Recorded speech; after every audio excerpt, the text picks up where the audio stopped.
Yo guys, it's CFB, welcome back to a brand new video, welcome back to the channel. Today, we're back with another match preview, talking about Middlesbrough versus Chelsea, the first leg of the Carabao Cup semi-final. We're actually in a semi-final, bloody hell, I can't believe I'm saying that. But yeah, we're in a semi-final, but before we get into the nitty-gritty of the match preview, be sure to like, subscribe, hit the bell notification so notified every time I upload a video, because videos come at any time, especially with the January transfer market available and kicking. First link in the description is my streaming channel. Go check out my streaming channel. I've been streaming on there quite regularly. I will be streaming tonight at about, well, the time's 8:30 right now, so about 9:15 I'll be streaming on, so go check it out. Give it a follow and everything like that. It'd be very much appreciated. There's some good times on there. And yeah, let's get straight into the video. Today would have been a transfer news video. I actually thought that we was I thought we was going to play on Wednesday. I thought the game was going to happen Wednesday, so I had in my head the match preview coming out tomorrow. But obviously, we played tomorrow, so match preview comes out today.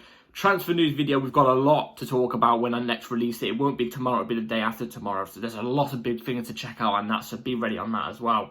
But without further ado, let's get straight into this, because Middlesbrough versus Chelsea, semi-final of the Carabao Cup. Now, I've said this in previous times, look, Carabao Cup, it may not be the most prestigious cup to win out there. You know, the FA Cup's a bit more appealing. Obviously, the Champions League's just unbelievable. It's the top draws, the top of the cream of the creme. Do you know what I'm trying to say? But we're not in that. You know, there's other trophies out there, but Carabao Cup probably ranks the lowest out of them all. But I think for this squad that we currently have right now, with how young they are, with how much they haven't really won, like being the first team starter, winning trophies, you know, for your team, being influential for your team to win. You know, players like Cole Palmer, yes, Cole Palmer won the treble with City last season, but he only featured in like 4 or 5 games. You know what I mean? He hasn't had that full, fresh, being there, being a first teamer, being very influential to the way we win things. I think winning a trophy like this to start off a lot of these young players' campaigns in professional football, as my PC just absolutely turns off, is quite big for their growth and, you know, what they're going to do in football for the years to come. Do you know what I'm trying to say? Like, you know what I'm trying to... I can't find the word. It's like on the tip of my tongue, but I can't find the word. It's big for them. It's big for them. It's a big stepping stone for them. And that's when you win your Carabao Cups, then you move on to the next big thing, and then you move on to the next big thing. Or you might win the Carabao Cup and then do a massive jump to a Premier League, because I look at the squad of players and I think, yes, they're very, very young. And they need a lot of experience around them. They need experienced players around them, which I'm hoping we go and buy experienced players next transfer window, or this transfer window. But, you know, winning a trophy like this, when they've got... Let's not lie here, the youth we've got around us, the players we've got around us, they're young, but they've got a hell of a lot of potential. They've got a lot of potential. Players like Cole Palmer, Wesley Fofana, Badia Shield, you know, trying to think of other young players, Mudryk, Noni Madueke, you know, there's so many good players here. Caicedo, Enzo, so many that I can name off the top of my head that I could just keep scrolling with. Bags of potential, very young. But they haven't tasted that first team winner thing. Do you know what I mean? They haven't been a first teamer when they've won something, or been a part of a team. Being in the first team or being a part of a team that wins everything. Do you know what I'm trying to say? I mean, Enzo was part of the World Cup winning squad. He was in the first team, obviously, for that. But that's not the point. The point is, we need to go and win the Carabao Cup, no matter how prestigious it is or not, no matter how important it is or anything like that. We've got to go and win this. And plus, I think it would dim down how we look at our season. Because obviously, if we don't win the Carabao Cup, we're going to look at it and go, yeah, this season's another absolute travesty. But if we win the Carabao Cup, and if we finish again 10th or 11th, it's going to be a disgrace, don't get me wrong. But let's just say we do finish the exact same positions that we did last season. We will look at it and go, well, at least this season we won a Carabao Cup. We won something, so we can celebrate something. Do you know what I'm trying to say? So, you know, there's that. The win probability I've just checked as well. Chelsea have got 60% win percentage to win this game. Middlesbrough 17, and I think the draw is just, you know, whatever's left. I can't be bothered to calculate it. But no matter what, we cannot underestimate Middlesbrough. I said this about Preston. Preston were 12th, I think they were, in the Championship. Middlesbrough were... No, Preston were like 14th in the Championship. Middlesbrough were the team that were 12th, I think. And, you know, so they're both around on the same type of quality. But we obviously breezed through Preston in the second half of the FA Cup leg that we just played. But that doesn't necessarily mean Middlesbrough are going to be the exact same quality. Middlesbrough could come to well, we've got to go to them, you know what I mean? But like, they could play us off the park tomorrow. We won't even know. So we can't underestimate Middlesbrough. It's one thing we cannot do. Don't underestimate any team you come against, because they could put in a stellar performance and I'll beat you. So one thing about Championship teams you can't underestimate, and that's their physicality. They will put it to you physically. So yeah, there's that. And to be fair, I don't really know what else to really say about this type of game, because I'm not going to sit here and lie to you guys. I don't sit and watch the Championship. I don't watch Championship teams. I have zero knowledge about them. So I can't, like, on my Premier League previews, obviously I could give you a preview of the teams and stuff like that, and what to expect and what I want to expect and stuff, because it's the Premier League. Obviously I see stuff of the Premier League. But when you're up against a Championship team, I'm not too sure. There's a reason why they're in the semi-final of the Champions League. Bloody hell, Middlesbrough would wish. There's a reason why Middlesbrough on the semi-final of the Carabao Cup. It's because they've earned their spot there. I wouldn't be going easy against Middlesbrough. So against Preston, I actually put out quite a fair team, you know, in a way. I didn't put out a full strength squad, but for this one, I'll go through it in a minute. Obviously, I'll give you guys my squad I want to see tomorrow in tomorrow's game, but I would not be going easy. I want to get that. As soon as we get the first leg, in this first leg at the Middlesbrough ground, I want us to go there, steamroll them, so we can not relax in the second leg, but take it a little bit more easy in the second leg, because we've already got the game wrapped up. Do you know what I'm trying to say? So that's what I want to say. And yeah, let's get straight in. Oh wait, real quick before we get into the lineup. Two things. We are facing Aston Villa in the next round of the FA Cup, which is going to be a hard game. And the other thing I want to mention is injury list. I think Paddy Shield won't be available. I don't think Ben Chilwell will be in the squad either. Both of them they've been training, but I don't think they're in the squad. And Nkunku has picked up a fresh injury. Apparently it's not like major, but he won't be in the squad or something like that, apparently. So with these injuries, we're going to go through it in some type of video at some point, because these injuries are getting ridiculous. We've got to talk about this on a bigger scale, because it can't just be unluckiness at this point. It cannot just be Chelsea being unlucky. I know other teams get injuries all the time, but like, we've been getting 10 injuries every single month for the past 3-4 seasons. We've got to look at the medical department in my eyes. I don't know. Let me know in the comments down below. But let's get straight into the lineup I'll go with for tomorrow's game. So this is the lineup I'll go with for tomorrow. Obviously taking injuries into account, the way we played last game as well. This is the starting 11 that I'll go with for tomorrow for the Carabao Cup semi-final first leg. So Petrovic in goal. Malagusto left back. Hear me out. I'll explain in a minute. Cobble left centre-back, Thiago right centre-back, Thiago Silva right centre-back, I meant. Alfie Gilchrist right back, again, let me explain.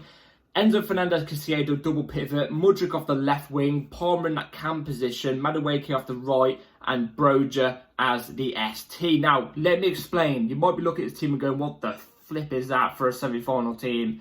We've spent $1 billion on that squad. No, hear me out. Petrovic in goal. Don't really need to hear me out on this. He's been doing really well. Fair play to Petrovic. Keep it up. Sanchez as well out injured, so that plays a part. Gusto left back. Now, why am I playing Gusto left backs? Because we've got no left backs. We've got 0 left backs available in the squad right now. Ben Chilwell, he's coming back from his injury, but he's still not there. I want to throw him straight into the game.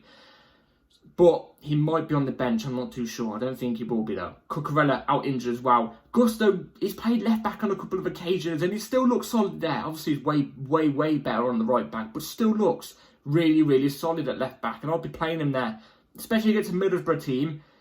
Should be able to get through it. Do you know what I'm trying to say? Well, I should. I fully believe he can get through it, but it's better playing him in this top position at left back against a team in the Championship than in a team in the Premier League. Do you know what I'm trying to say? So, yeah, I've gone with that. Levi Cobble left centre-back. I've gone with him as well. Paddy Shield, injured. Colwill looked a bit shaky though. I will say this, Colwill looked shaky in the last game at centre-back, when we actually saw him at centre-back. He's probably too used to being stuck at left-back because of Pochettino. But, hey, play him there. Again, he's the only really one available. We could play Silva and Disasi, but I'm just not a fan of Disasi. At the moment, I'm just not. He looked shaky in the last game, so I've dropped Disasi. I've put Thiago Silva in there. As soon as he came off the bench in the last game, he looked good. Albeit, again, I don't want to explain it all the time, but it was just Preston. But Thiago Silva, you have to play him in these type of games. The experience he has, it helps this back line out so much, especially when they're so young. You know, you've got Gusta, who's 20. You've got Levi Colwill, who's like, I don't know, 20, 21, I can't remember. And Alfie Gilchrist is like 18, do you know what I mean? So his experience helps. Alfie Gilchrist at right back now, I think he was so solid in the last game. I think he was really solid in the last game. I don't think he didn't misplace any passes. He didn't look worried on the ball. He didn't look like he was an inexperienced player. He looked like he's had a couple of appearances under his belt. So I say go with him again. You know, this is another test for him. This is a good test for him because, again, it's a Middlesbrough team that's a championship team. They're mid-table in the championship like Preston. And it's also in the Carabao Cup semi-final, so it means something. I say you go with him in this type of game. I say you really do go with him in this type of game. He is a centre-back, but he did a good job at right-back last time. I've got no doubt in his ability, so I'll be playing him there. Enzo Fernandez Caicedo. Between the two, do you know what? I would go. Do you know what? It's really weird with these two because, in my opinion, if you've seen the leaked image of Pochettino with the tactic board in his hand, I think it was against Luton, you can tell what the hell is our midfield doing. And it's nothing on Enzo and Caicedo's heads. It's nothing on their faults. It's the manager's fault. Because if you've seen the tactic board, it was nothing short of a disgrace. He's got them playing on overlapping wings, so our midfield's open. I'll have to show you an image at some point, but play them there. Their chemistry isn't that great at the moment. I will say this. I will say they play better in the double pivot when Gallagher's there, because Gallagher's good at tracking back and doing the dirty work. But with Gallagher not being in his team, you know, I wouldn't say no if you put Gallagher and Caicedo in there, or Enzo and Gallagher in this team. I wouldn't say no, but I'd be going with Enzo and Caicedo for today. Well, for tomorrow, do you know what I'm trying to say? Simply because, in my opinion, I think in terms of quality, I think they do have a little bit more quality, especially unlocking a defence compared to Gallagher does. It's just whenever they're able to do it through Pochettino's tactics, that's really it. So Mudryk off the left as well. He was a bit quiet in the last game. But I've got no doubt in a big game, Mudryk's going to come alive, and his pace is worrying. Do you know what I mean? He's unpredictable and his pace, obviously, every defender knows it, and I bet you they fear it. So Mudryk, bring him in. I've got a feeling he's going to score tomorrow. I don't know why. I've just got a cheeky feeling. Palmer Cam, again, the same reason as Enzo and Caicedo. I feel like they have a lot more. He has a lot more quality than Gallagher to unlock a defence. I think his creativity in that sense as well. Do you know what I'm trying to say? And I've noticed a bit as well, when he's in that attacking third, he's not got the ball. He's good at commanding players where to go and like where to make their runs. When they don't make a run, he will tell them, go make the run. Do you know what I'm trying to say? It's a bit like that. It's a bit like De Bruyne in that sense. I don't want to compare him to De Bruyne because obviously he's not that quality yet. But he's a class player. Cold Palmer. Noni Madueke off the right. Start him in this game. Give him a start in this game. I understand why Poch dropped him in the last game. Obviously, early FA Cup round against Preston. I completely understand. But this is a big game. It may be mid-table in the Championship, but it's a Carabao Cup semi-final. Play him in this game. I've got big faith. You know, Noni Madueke, his creativity as well, how direct he is. It's very, very good at beating the full-backs. He's good at creating chances off being how direct he is. So bring him in. And then Broder up top, simply because we haven't really got anybody else. I would give Washington a run if we've got a good lead, like a good solid lead. But I've not been impressed with Broder. Even when he scored in the last game, I wasn't really impressed with him. I didn't think he really offered that much to the team. I've noticed a little bit he's good on headers. So maybe we can stop whipping the balls into him, like the high ones, you know what I mean? Not low crosses, like high crosses. See if he can get on any headers, because at the moment, the low crosses and balls to his feet they're just not doing it. So, yeah, that's the team I'd go with for tomorrow. Let me know in the comments down below what yours would be. So, score prediction, Middlesbrough versus Chelsea, Carabao Cup, first leg of the semi-final. I am going to, I don't want to be too cocky. Because I feel like the fact that it's now a Carabao Cup semi-final, I feel like Middlesbrough, you know, even though they're a championship side, they've got nothing to lose. They're against a Premier League side. You know, they're going to go all out. They're going to go all out. I don't know if they'll low block against us. I don't know if they'll low block, but they will go all out, guns blazing. You know, they've got a chance here. Anything can happen in a cup. Do you know what I mean? In a cup competition. But I've got to be honest. I think it's going to be Middlesbrough 0, Chelsea 2. I'm going to go with 2-0 Chelsea. I think the goals are. I think where we're going to see the most success is out wide. And I think that's the same with every game, because if you notice, when we attack, we go out wide. We never go down the middle when we attack. We never look for that killing through ball or the over-the-top through ball or something like that. We always go out wide and look for crosses and hope something bounces to us. So I reckon our wingers, Mudryk and Noni Madueke, if they both play, I think them two, that's why I've chosen them two, because I think they're both our best wingers at the moment. I think the chances are going to come from them, so they've got to be on it for tomorrow, because I think if we want to get a goal, somehow it's got to come from them. Even if it's a cross, rebound, or they get a goal, it's going to come from them. So that's what I'm going with for tomorrow. Let me know in the comments down below what your score prediction is. And yeah, this is a big game. It's a big game. Like I said, Middlesbrough are going to be no joke. There's a reason why they're in the semi-final of a Carabao Cup. It's still a tough cup. So yeah, like, subscribe, everybody. Take care. All bell notification on, because I could upload a video at any time. Link in the description for my Kick channel. I'll be streaming tonight at 9:30. And yeah, take care all. Up the charts. Fucking come on. Let's get this win. Peace.